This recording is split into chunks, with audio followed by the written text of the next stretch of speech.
नमस्कार दोस्तों, स्वागत है आप सभी का। तो प्रिय विद्यार्थियों, इस वीडियो में हम जो है राजस्थान बोर्ड की कक्षा 10 की हिंदी के जो पेपर है उसके लिए हम जो मोस्ट इम्पोर्टेंट कवि परिचय हैं और जो आपके इम्पोर्टेंट निबंध हैं उसके बारे में हम यहाँ पर चर्चा करेंगे।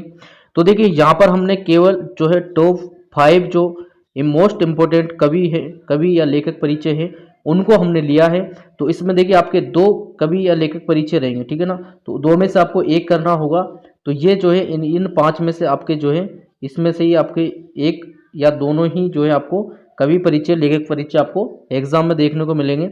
और इसके अलावा देखिए, मैं आपको ये एक बात और बता दूं कि जैसे ये तो हमने टॉप 5 के लिए है, ठीक है ना। इसमें से आपको कवि परिचय का तो मिल जाएगा, लेकिन 2 क्वेश्चन आपसे इनके इस तरह से भी पूछे जाएंगे। जैसे मान लो किसी कवि का जो है या तो पूरा नाम पूछ सकता है, या फिर जन्म स्थान ये पूछ सकता है, या जन्म दिनांक जो है पूछ सकता है, या फिर किसी कवि की जो रचना है उसके बारे में पूछ सकता है, या आपके जो पाठ हैं उनके लेखक का नाम पूछ सकता है, ठीक है ना। तो ये तीन चार चीज़ें हैं। तो ये आपको सारे पाठों की याद रखनी है। क्लियर?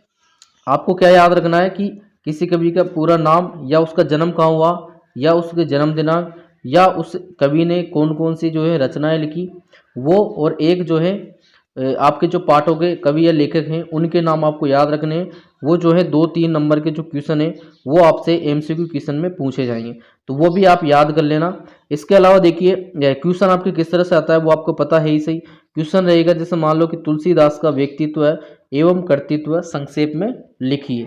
अब देखिए, बहुत से बच्चों को ये दिक्कत रहती है कि सर जो है कवि परिचय किस तरह से याद करें या लेखक परिचय, यानी कि क्या क्या बातें आपको याद रखनी है। तो देखिए, मेन एक तो लिखने का क्या तरीका होता है। एक तो जैसे ये लिखा हुआ है साधारण तरीके से, ठीक है, ऐसे आप लिख सकते हैं। एक आप पॉइंट बनाकर लिख सकते हैं। पॉइंट में आपको क्या बनाना है, सबसे पहले तो आपको जो है इनका जो जैसे तुलसीदास है, अगर इनका पूरा नाम है तो आप पूरा नाम लिख सकते हैं। अन्यथा जो है सबसे पहले आप लिखेंगे जन्म स्थान और जन्म दिनांक, ठीक है। जन्म स्थान और जन्म दिनांक लिख देंगे। जैसे इनका जो जन्म है वो बांदा जिले के राजापुर गांव में सन 1532 में हुआ था, ये लिख दिया, ठीक है। इसके बाद जो इन्होंने कोई शिक्षा प्राप्त की है, यानी कि इनकी शिक्षा कहाँ तक है वो शिक्षा लिख देंगे। क्लियर? इसके बाद जो इन्होंने कौन कौन सी जो रचनाएं हैं, यानी कि इस पाठ के अलावा और क्या क्या इन्होंने लिखा है, इनकी जो प्रमुख रचनाएं हैं वो हम लिख देंगे, ठीक है। प्रमुख रचनाएं, या इन्होंने कोई संघर्ष किया है जैसे पढ़ाई के लिए या लिखने के लिए, तो वो संघर्ष आप लिख देंगे। इस तरह से 3-4 पॉइंट बनाकर आप इसको लिख सकते हैं, या आप इस तरह से नॉर्मली भी लिख सकते हैं, कोई दिक्कत नहीं है। जैसे मान लो यहाँ पर हम देखेंगे कि तुलसीदास जी, इनका जो जन्म है बांदा जिले के राजापुर गांव में सन 1532 में हुआ था, और इनका बचपन से ही जो है माता पिता से बिछो हो गया था, यानी कि बिछड़ गए थे, और गुरु कृपा से इनका राम भक्ति का मार्ग प्रशस्त हुआ। राम भक्ति परंपरा में तुलसी अतुलनीय है। इसके बाद है रामचरितमानस कवि की अनन्य राम भक्ति और उनके सृजनात्मक कौशल का मनोरम उदाहरण है। इसके बाद देखिए, इन्होंने इसकी जो रचनाएं देखो, इनकी रचनाएं यहाँ पर ये जरूर आपको ध्यान रखना है। देखिए यहाँ पर भाषा लिखी हुई है, आदि ग्रंथों की रचना अवधि एवं ब्रज भाषा में की, तो ये भी आपको जो है याद रखना है। ये क्वेश्चन भी आपका पूछा जा सकता है। इसके बाद इनका जो देहांत है वो कहाँ पर हुआ या किस डेट को हुआ वो भी आपको याद रखना है। जैसे इनका जो देहांत है वो सन 1623 में जो है हुआ था, ठीक है, ये आपको याद रखना है।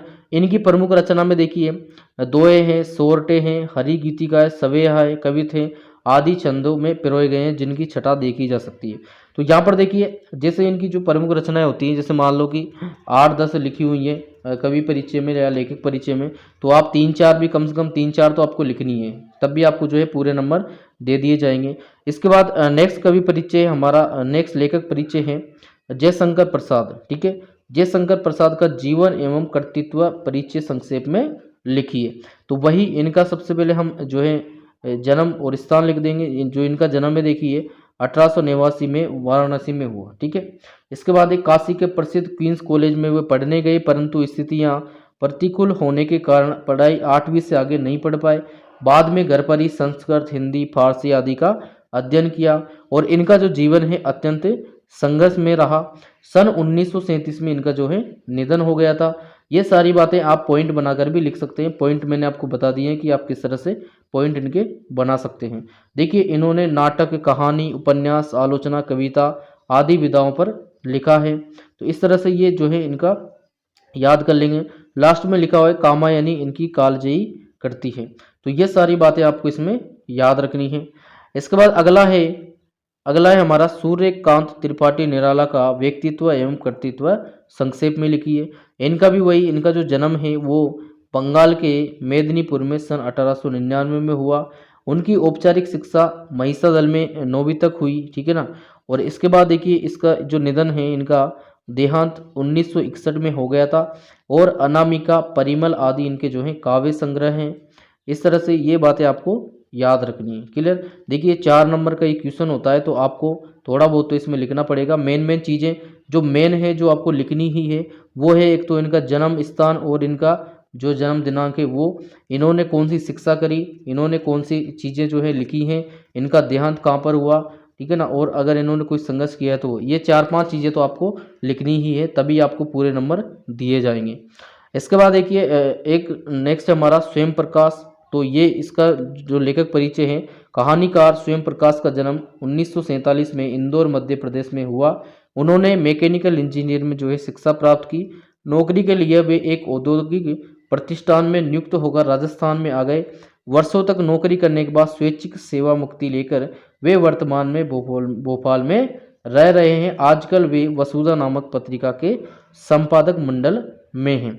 अब देखो इनकी जो कहानी संग्रह, जैसे एक है सूरज कब निकलेगा, आएंगे अच्छे दिन भी, आदमी जात का आदमी, ठीक है, और संदान विशेष रूप से उल्लेखनीय है। इन्हें देखिए इनको पुरस्कार भी मिले हैं। तो आप इनके जो पुरस्कार हैं, जैसे पहला सम्मान, बनमाली पुरस्कार, राजस्थान साहित्य अकादमी पुरस्कार आदि पुरस्कारों से पुरस्कृत किया जा चुका है, ठीक है। ये बातें आपको लिखनी है। और हमारा लास्ट है राम वृक्ष बेनीपुरी, ठीक है, ये भी आपको जो है पढ़ना है। इनका जो जन्म है वो बिहार के मुजफ्फरपुर जिले के बेनीपुर गांव में सन 1899 में हुआ था।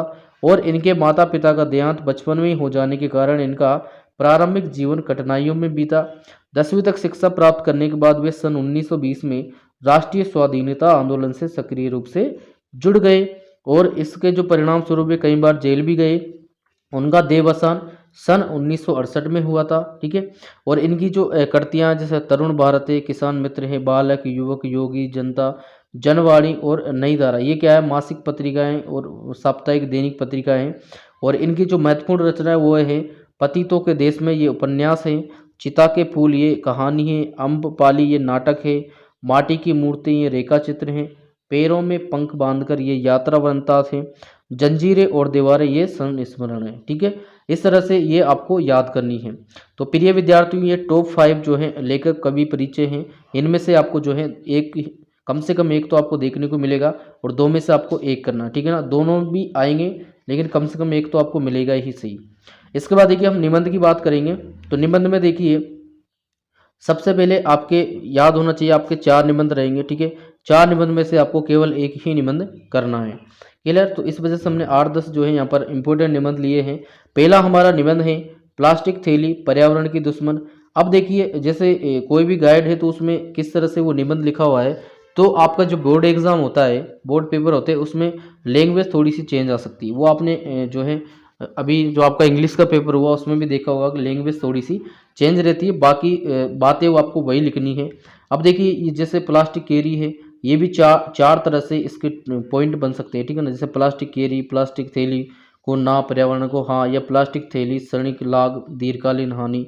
अब इसके बाद देखिए आपके संकेत बिंदु होते हैं 4-5, ठीक है, जिसमें प्रस्तावना और इसके बाद बाजार की जान, पॉलीथीन बैग, पॉलीथीन पर्यावरण की दुश्मन, समाधान के उपाय और उपसंहार। अब देखिए आपको यहाँ पर बात ध्यान में क्या रखनी है कि जैसे वो एग्जाम में यानी कि जो पेपर है उसमें जो पॉइंट देता है ना, उन्हीं पॉइंट को आपको लिखना है। ऐसा नहीं कि आपने किसी भी गाइड से दूसरे पॉइंट याद कर रखे हैं तो आप उन दूसरे पॉइंट को लिखोगे, ठीक है ना, तो आपके नंबर वहाँ पर काटे जाएंगे। तो इस वजह से जो पॉइंट्स है वो आपके जो पेपर में दे रखे हैं, जिस निबंध में जो पॉइंट दे रखे हैं वही पॉइंट आपको यूज करने हैं, ठीक है ना, वो पॉइंट आपको लिखने हैं। इसके बाद देखिए और लिखने का तरीका वही है, जैसे मान लो ये आया प्लास्टिक थैली पर्यावरण की दुश्मन, तो बीचों बीच में यहाँ पर हम लिख देंगे प्लास्टिक थैली पर्यावरण दुश्मन, ठीक है। ये लिखने के बाद पहला पॉइंट हम यहाँ पर स्टार्ट करेंगे प्रस्तावना का, ठीक है ना भाई। और दूसरा जो भी उसने दे रखा है लास्ट में उपसंहार रहेगा और लास्ट में उपसंहार का यूज करना है। तो इस तरह से आपको ये निबंध लिखना है। अब इसमें देखिए प्रस्तावना में प्रस्तावना में देखिए जो जिस टॉपिक पर हम निबंध लिख रहे हैं उसके बारे में थोड़ी सी जो है बातें हमें लिखनी पड़ती हैं। जैसे इसमें लिख रखा है, ये हम इसको पढ़कर नहीं सुना सकता मैं पूरे को, तो आप इसको याद कर लेना। इसके बाद देखिए बाजार की जान पॉलीथीन बैग, यानी कि देखिए इन, अब सबसे अच्छी बात तो आपको क्या है कि वो यहाँ पर आपको टॉपिक्स दे देता है, पॉइंट दे देता है, तो पॉइंट्स की मदद से आप जो है आसानी से इसको कर सकते हैं, आपको कोई दिक्कत इसमें नहीं होगी। तो इस तरह से एक आप इसको याद कर लेना। और इसके बाद दूसरा है हमारा आतंकवाद एक विश्व समस्या, ये भी आप जो है कर लेना। और इसके बाद अगला है हमारा राजस्थान में गहराता जल संकट अथवा राजस्थान में बढ़ता जल संकट, ठीक है ना, इसको भी आप जो है याद कर लेना। और इसके बाद है बेरोजगारी की समस्या समाधान या रोजगार के घटते साधन, ये आपको याद कर लेना है। इसके बाद अगला है हमारा कंप्यूटर शिक्षा का महत्व, कंप्यूटर शिक्षा की उपयोगिता, कंप्यूटर शिक्षा की आवश्यकता, ये भी जो है आप याद कर लेना।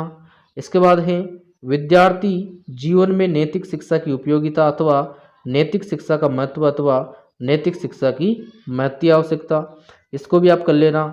और इसके बाद है अनुशासन जीवन ही वास्तविक जीवन है अथवा विद्यार्थी जीवन में अनुशासन या विद्यार्थी एवं अनुशासन, ये आपको करना है। इसके बाद देखिए अगला है वर्तमान की महत्व आवश्यकता राष्ट्रीय एकता या राष्ट्रीय एकता या राष्ट्रीय एकता की आवश्यकता।